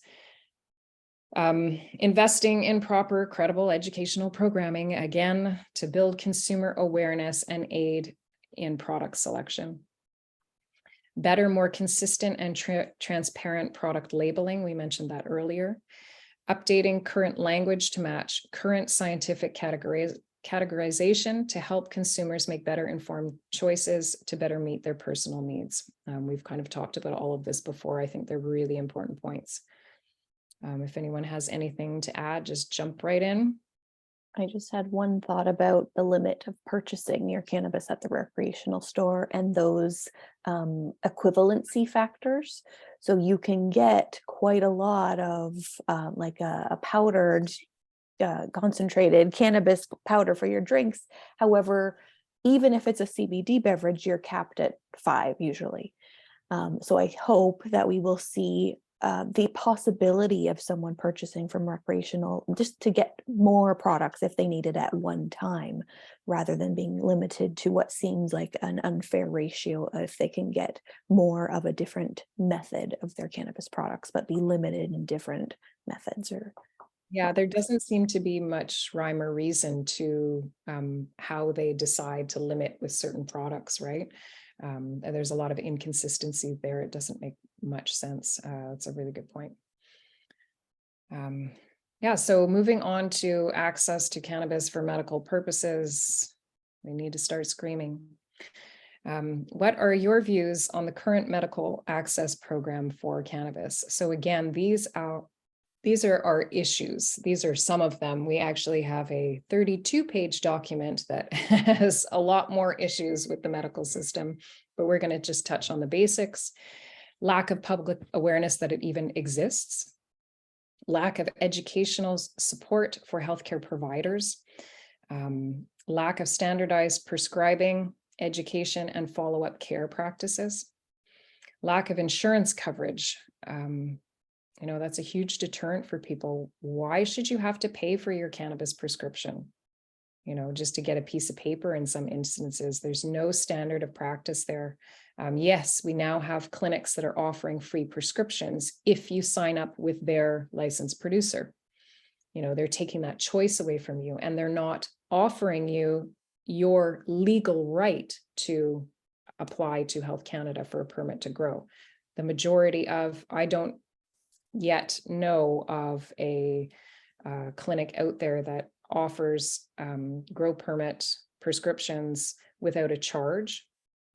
They're offering, you know, you want to buy your stuff from us, then we'll give you a free prescription. So definitely not financially accessible all the time. Lack of public healthcare access, forcing patients to find private clinics who charge whatever they see fit. That's the same point, I guess.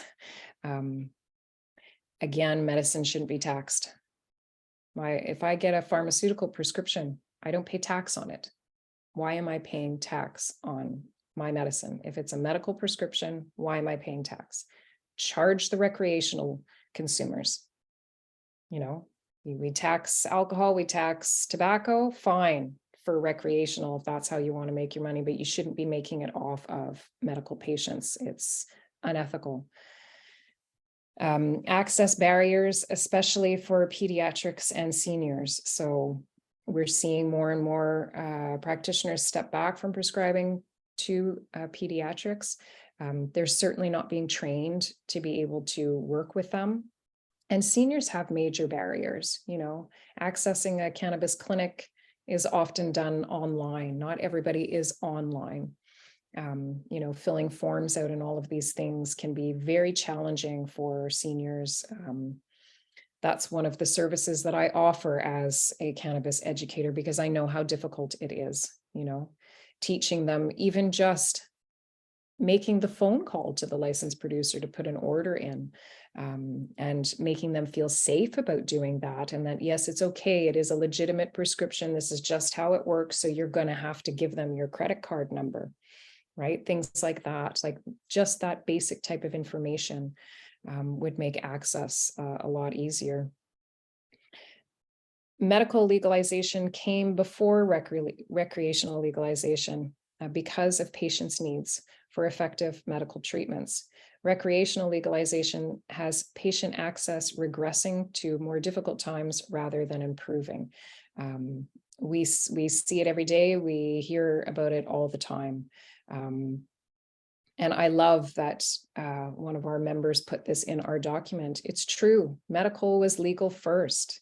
Cannabis has been used as a medicine for thousands of years. Let's give it that respect, and highlight the medical program for people with medical needs and make it a better program, give them better access to education and guidance and support. Would anybody else like to jump in on issues with our medical system? Our medical cannabis system, I should say. You culminated our points very well there, Shauna. And yes, we all have lots more to say, but yeah, those are definitely the most important points to keep discussing for sure. So their next question, and this is the one that I think just hurts the most, right? Is a distinct medical access program necessary to provide individuals with reasonable access to cannabis for medical purposes, or can access needs be met through the medical framework? If doctors were prescribing cannabis regularly and had education about it, sure, but they don't. Find me a doctor that is going to walk a patient through all of the steps that they need to get to. I've been working with the same two doctors for 6.5 years now, and they still need me to put little sticky notes on everything to tell them what to do. And the secretary is the same thing. Even though it's written on the outside of it, I still have to put little sticky notes. This is what you have to do next. This is your next step. They leave it to me. They don't have time for it.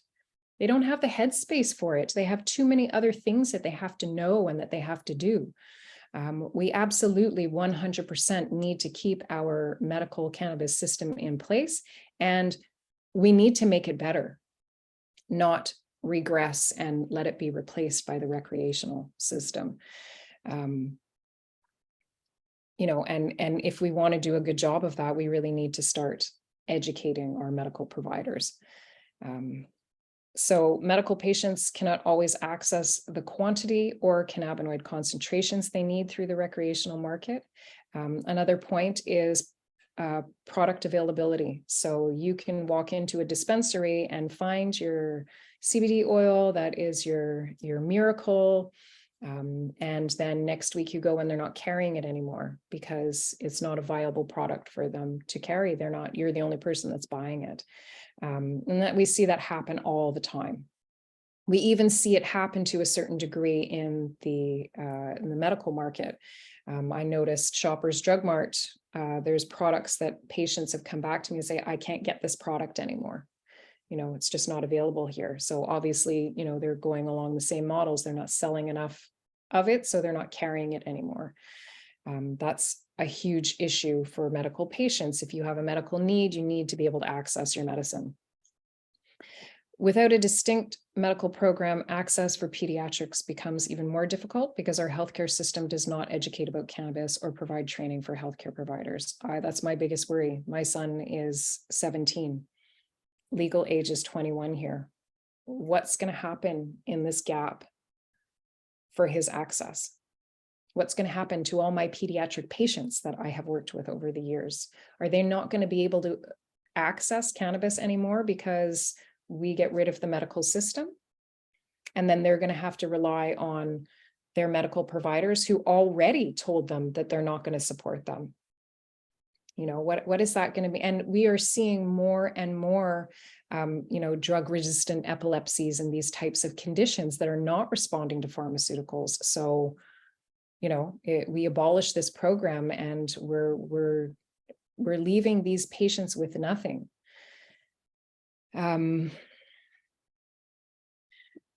Questioning the viability of holding a medical access system in addition to recreational system puts at risk our vulnerable populations from accessing their medicine, feeling comfortable consuming their medicine, and receiving good guidance. I think that's so important. So many people are still so stigmatized, and giving them access and making them feel comfortable. No, this is your prescribed medicine. It is medicine. It is not just a drug that gets you high. That helps people feel good about their consumption for medical reasons. That It allows them also in their job places and things like that to be able to consume what they need to get through the day. If we take that medical system away and every medical patient has to rely on the recreational market, what happens to those patients? They're just recreational users now. So now they have to abide by, the same rules. We're just about to take away all of their patients' rights. As patients, we have rights. Your employer is required to accommodate you if it is a prescription. What happens to that? What happens to those patients if we get rid of the medical system? Again, it increases stigma and it jeopardizes the well-being of patients. And it brings us back to not having rights again. It brings us back to having to, hide in the dark about, the reasons that we're using things. It's not forward thinking. It's moving backwards. Our medical system has been in place since 2001. There's obviously a need for it. Why would we get rid of it? Please jump in on anything. If you want to rant, please do. Are there specific reforms that you would recommend? Educational reforms, everybody understands that at this point. We want to see better education everywhere. Cannabis to be acknowledged as a viable medicine that can be prescribed as a first-line treatment, equal to pharmaceuticals, and treated as such, leaving the choice to the patient. Again, empowering patients to make their own educated decisions. Why? To get a prescription for cannabis, do we have to have taken pharmaceuticals? I can't tell you how many people I know that tell me they have sensitivities, that they just can't consume pharmaceuticals, or they just don't want to. And that should be okay. They should be allowed to access medical cannabis, I believe 100%. Again, stop taxing it. We shouldn't have to pay taxes. We have to pay for it to begin with. There are so few insurance companies that are covering cannabis as a medicine. To add a tax on top of that is such a burden for the patient to be able to access their medicine.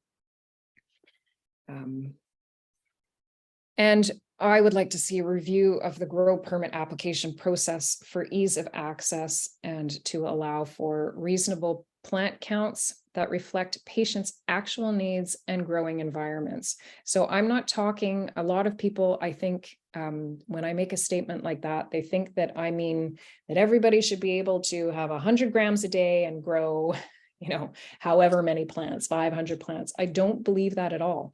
I believe that there are far too many people out there that have much too large prescriptions than their medical needs could ever need for it. There's no correlation. We know that a lot of those people are just turning around and selling that cannabis illegally, making things worse for patients that are in actual need. If we had a better application process, things would make more sense.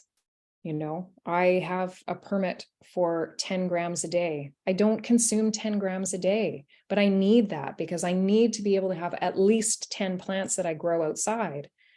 But I can't just grow outside because I live in Canada. I have to start my seedlings inside. So I have to have a permit that allows me to do both. I don't need to have 37 plants to grow inside. That number could be adjusted. And if the application process allowed room for that, for me to be able to say, actually, I'm really an outdoor only grower, but I have to start my plants inside and I need to keep a mother plant because I have some genetics that I need to hang on to. Okay, then we can create this is how many plants you're allowed outside. This is how many you're allowed inside. And yes, it's okay to have both growing at the same time because you're not allowed to do that if it's a mother plant that you're growing while you're growing your outdoor. So, you're not allowed to have your 37 plants growing at the same time as your 10 plants with a 10 gram a day script.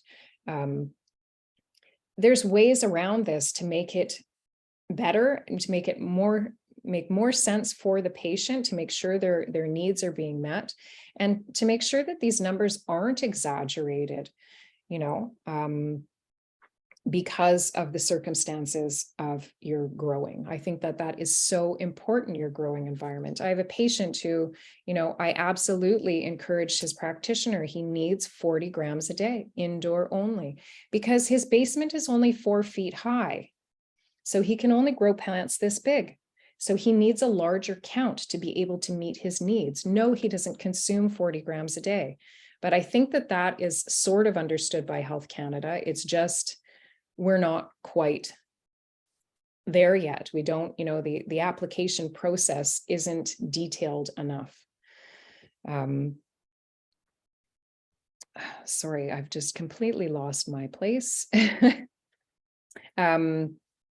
And easing off on the restrictions, that's another thing I have a really hard time with. If you're a medical patient and you're growing cannabis for your medical needs, it's likely that you might need some help. I think of my one of my MS patients who was in a wheelchair, and there's no way she's going to be able to move her plants around, or someone with severe arthritis in their hands. How are they going to trim those plants? How are they going to, they need help. Or if I go away on vacation, I need someone to come in and water my plants for me. That should be okay. This should be understood that it's okay to have help. And if you're allowed to designate someone as a grower, should you not be able to designate someone as a caregiver or as a helper?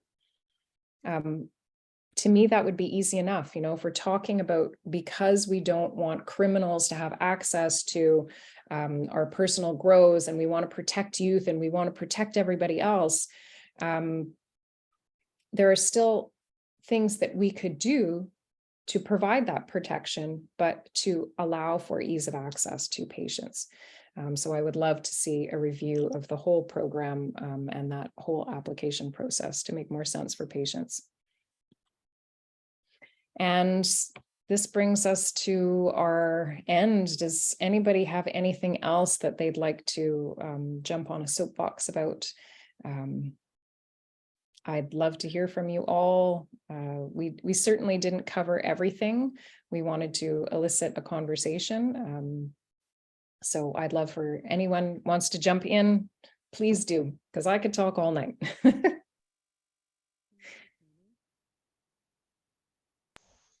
Can you guys hear me? Yes. Yeah. No, or can you hear Teen Titans? Sorry, turn it off.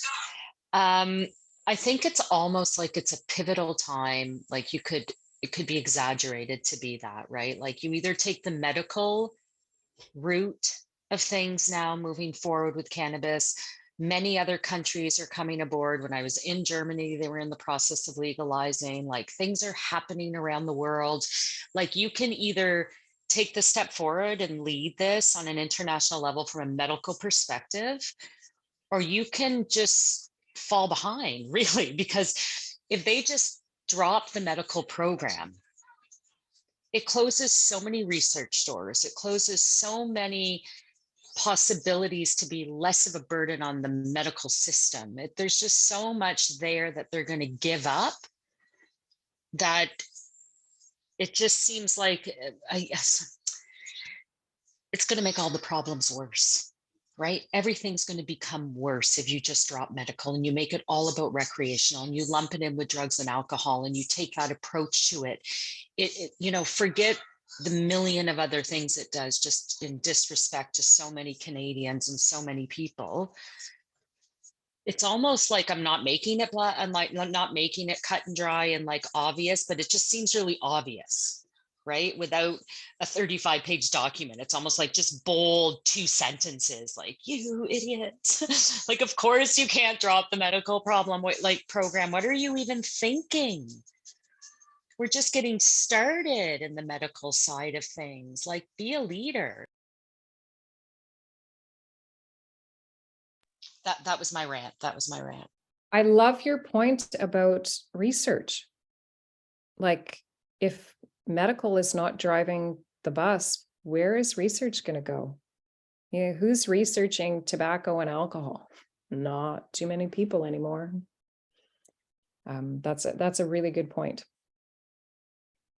Yeah, and I think medical definitely does drive the bus on research, no doubt, right? That's where research goes into what medical conditions can cannabis be used for. Absolutely. Anybody else?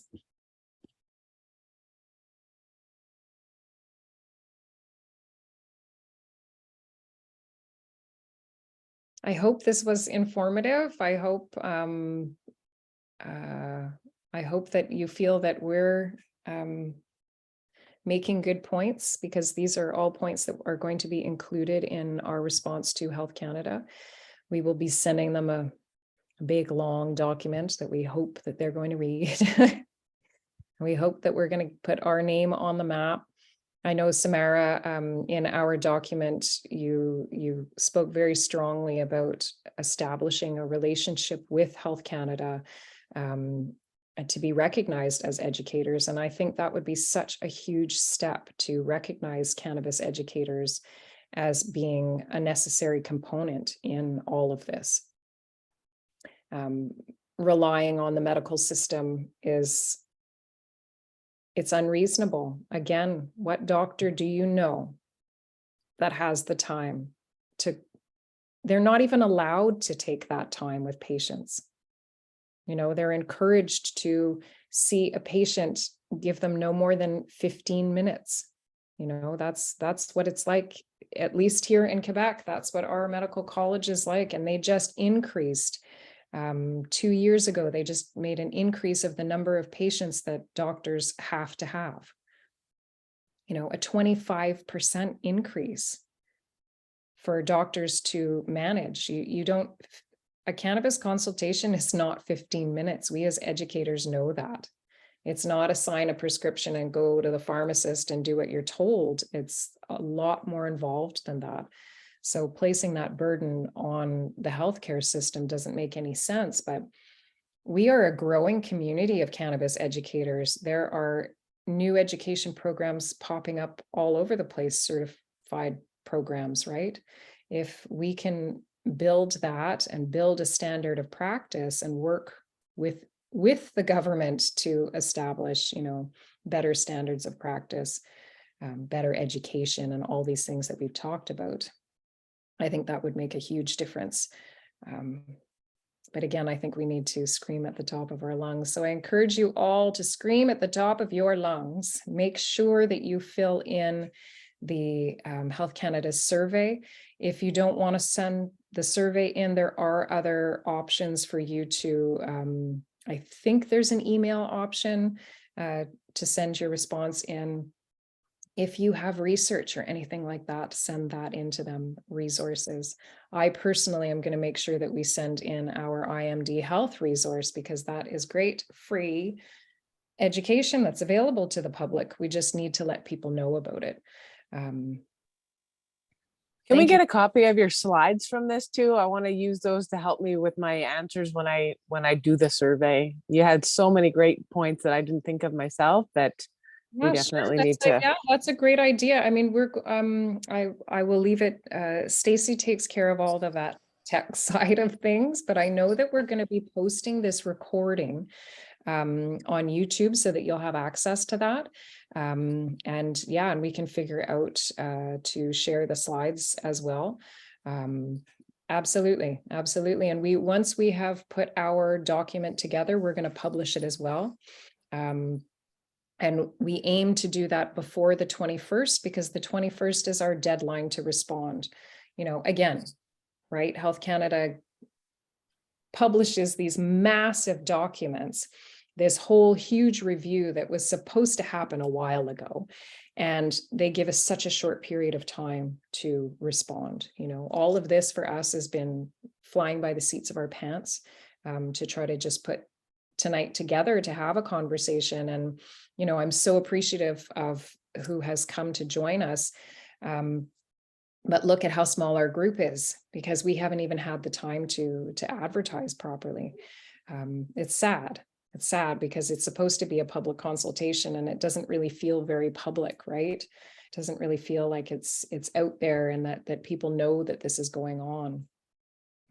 So yeah, absolutely. We will make sure that everyone has access. Like I said, we're going to be publishing all of this. So all of these points will be accessible, and we will do our best to get it done before the 21st so that if you want to refer to anything, I'm sure Stacy will help us get on it and make sure that we do it well to get that to you.